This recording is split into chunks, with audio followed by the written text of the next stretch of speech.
Olha aqui, vou ler aqui para vocês a declaração de um brasileiro muito importante, à agência Bloomberg, nesta quarta-feira, 23 de janeiro de 2019, em Davos, na Suíça. Se por acaso ele errou, e isso ficar provado, eu lamento como pai, mas ele vai ter que pagar o preço por essas ações que não podemos aceitar.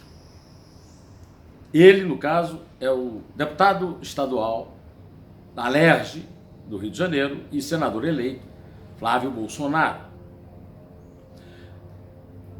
À noite, um ilustre cidadão deu uma entrevista para o Jornal da Record e disse: nós não estamos acima da lei, como qualquer outro estamos embaixo da lei. Agora, que cumpra a lei, não faça de maneira diferente para conosco. Não é justo atingir o garoto para tentar me atingir. Para o meu filho, aquele abraço, fé em Deus, que tudo será esclarecido com toda certeza. Por incrível que pareça, a pessoa é a mesma. É o presidente Jair Bolsonaro que deu a declaração sobre seu filho de manhã para a Bloomberg e à noite para o Jornal da Record. São declarações díspares, pior do que díspares, opostas. A primeira declaração é um banho de lucidez, de clareza e de confiabilidade. Qualquer cidadão que é flagrado em qualquer delito, ele tem que ser investigado, seja filho de quem for, seja pai de quem for. A declaração dada à televisão é exatamente oposta. Ela está cheia de cortes e circunlóquios, mas a verdade, nessa declaração, que é importante, é que o presidente Jair Bolsonaro atribui as notícias sobre o seu filho, Flávio Bolsonaro, a uma campanha para tentar atingi-lo. Eu tenho dito aqui, e vou repetir aqui agora, que fora a questão do cheque da primeira-dama, da amizade do Jair Bolsonaro com o Fabrício Queiroz, o funcionário enrolado com a história dos cheques, lá que é suspeito de rachide, né, de cotização na Assembleia Legislativa, o Jair Bolsonaro não tem nada com as investigações sobre milícia, sobre a morte de Marielle Franco, etc, etc. Só aparecia porque nas notas oficiais de defesa, o Flávio Bolsonaro usava exatamente esse argumento que ele usou aqui, que é um argumento que não é verdadeiro. Não há ninguém tentando atingir ninguém, eu não estou aqui para defender ninguém, mas a verdade é que notícia é notícia. Bom, uma impropriedade usada pelo presidente na frase para a Record é que o senhor Flávio Bolsonaro está longe de ser um garoto. Eu, graças à inspiração do meu amigo Raíssen Abac, o âncora do jornal Eldorado, de manhã, hoje, eu fui ler os dois primeiros significados da palavra garoto no dicionário AIS, na página 1430. Disse de ou rapaz ou menino que brinca ou ainda vadiando pela rua. 2. Rapaz, imberbe, adolescente, menino. Como é que um adolescente, um menino, chegou ao Senado? Não chegou. No Senado tem que ter 35 anos. Flávio Bolsonaro tem 38. Não é um garoto. Não está coberto pela proteção do Estatuto da Criança e do Adolescente. Não está mesmo. O Bolsonaro tem todo o direito do mundo de defender o filho, mas se diz que ninguém está acima da lei, o filho continua sem estar acima da lei. E quer que se cumpra a lei, não há, por enquanto, nenhum uso abusivo de qualquer acusação que não esteja dentro da lei. Eu quero esclarecer que a atividade dos meios de comunicação é controlada por lei, legislação, inclusive penal. Qualquer mentira publicada num jornal, numa emissora de televisão ou numa rádio, ela pode ser punida. E melhor, essas empresas, elas têm público, elas vivem de publicidade e do público. E o público é que paga, a publicidade é paga para atingir o público. Se o público não está satisfeito, ou seja, se essas empresas cometem enganos, erros, mentiras, o público abandona, as empresas fecham. Já houve muitos casos da história em que isso acontece. Então, a família Bolsonaro terá todo o direito de qualquer violação da lei recorrer contra isso, processar. Por exemplo, processar o Ministério Público do Rio de Janeiro por ter abusado na investigação, encontra o abuso e processa. Processar o Globo, porque publicou uma matéria enorme a respeito do emprego da mãe do capitão Adriano da Nóbrega, que é suspeito de ser um dos chefões da milícia Escritório do Crime, da favela do Rio das Pedras, e a mulher dele também. A publicação nos jornais, no Globo, na Folha, nos jornais em geral, do fato dessa senhora, a mãe do acusado de miliciano, ter depositado um cheque na conta do Fabrício Queiroz, numa agência do Banco Itaú, na frente de um restaurante no Rio Comprido, propriedade dela. Bom, tudo isso pode ser resolvido na lei. Esse noticiário, essa conexão do Bolsonaro com os filhos, ele não acontece porque querem perseguir o Bolsonaro através dos filhos. Ele acontece porque os filhos do Bolsonaro interferem demais na gestão. Isso não existe na história da humanidade.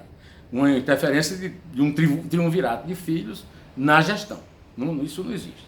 Então, até os inimigos, os adversários do Bolsonaro podem pensar que, em vez de o Brasil acima de tudo, Deus acima de todos, esteja vivendo aí um sistema de minha família acima da pátria. Estando ou não, a verdade é que não pense o Bolsonaro que essa história vai acabar aí. Não vai. Não vai porque é notícia. O Sérgio Moro já disse lá em Davos que o processo seguirá normalmente, sem interferência do Legislativo Federal. Confio nisso, o Sérgio Moro é uma pessoa altamente confiável e não ia mentir, tá certo? E é isso que se espera que aconteça e que deveria ter sido mantida a declaração original do Bolsonaro. Mas eu acho que tem assunto ainda mais pertinente do que esse para discutir, que é o seguinte: o senhor Hamilton Mourão, na ausência de Bolsonaro, conseguiu a anuência do chefe da Casa Civil, Onyx Lorenzoni, e os dois assinaram uma lei que modifica uma lei de acesso à informação, a lei de transparência da Dilma Rousseff.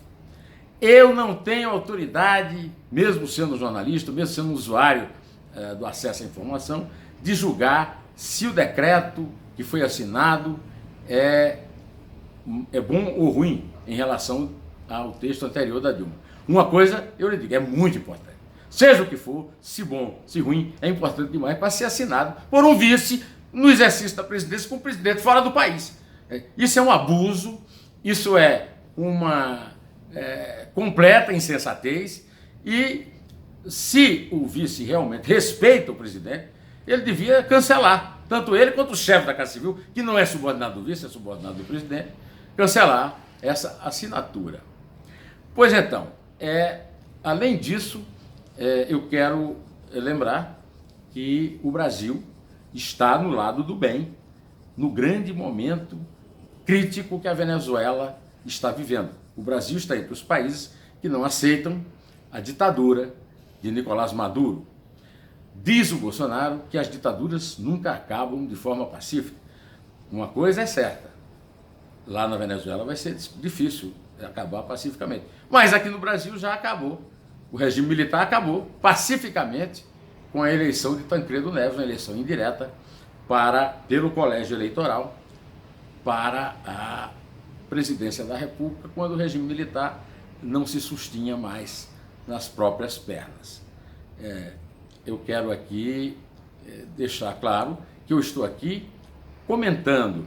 Então não adianta as pessoas ficarem me telefonando para tentar marcar encontro comigo para discutir formas como eu comentei. Não adianta ficar fazendo comentário desairoso, pornográfico a meu respeito, porque não altera nada. Eu não dou notícias aqui, não vou fazer contato com ninguém, porque eu não preciso fazer contato, mas o meu companheiro, o meu colega, Otávio Guedes, que eu não conheço, é diretor de um jornal do Grupo Globo, lá no Rio, estava cumprindo o seu dever quando se encontrou no restaurante com o chefe do Ministério Público e foi fotografado por alguém, colocaram e estava rodando uma coisa furiosa, estúpida, imbecil pelas redes sociais.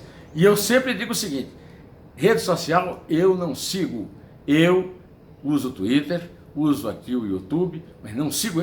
Eu sigo as notícias dadas por órgãos que têm competência e experiência em fazer notícia. Essa tentativa desses grupinhos de SS. SS era aquela tropa de assalto nazista. É isso mesmo. Esses grupinhos nazistas que querem incriminar o Otávio Guedes de trabalhar. Quer dizer, eu até lamentei muito que o Otávio Guedes tenha que ter explicado. Não tem que explicar nada. Qualquer jornalista conversa com quem ele quiser e não tem nada a esconder, e não tem que ser fotografado e ser comparado com o encontro secreto do Rodrigo Janot, seja com quem for. O Otávio é um jornalista, e os jornalistas não podem ser tratados desse jeito, como se estivessem cometendo crimes quando estão conversando com fontes, e não era um bandido, podia até ser um bandido. Jornalista também conversa com bandido, bandido também é fonte. Agora, era o chefe do Ministério Público do Rio de Janeiro. Mas ele trata de assuntos sigilosos. Trata de assuntos sigilosos e dá informação como toda pessoa civilizada. O fato de vocês que ficam patrulhando esse tipo de coisa não serem civilizados não altera a natureza do exercício do ofício de jornalista. Bom, eu vou encerrando por aqui, pedindo, se você gostou, dê aí o seu like, compartilhe no Facebook ou então no Twitter, e se inscreva no meu canal, que já passou das 139 mil inscrições. Caso queira ser avisado das próximas edições, basta que você clique aí no sininho, né? É isso aí, direto ao assunto. Em té, e Deus é mais.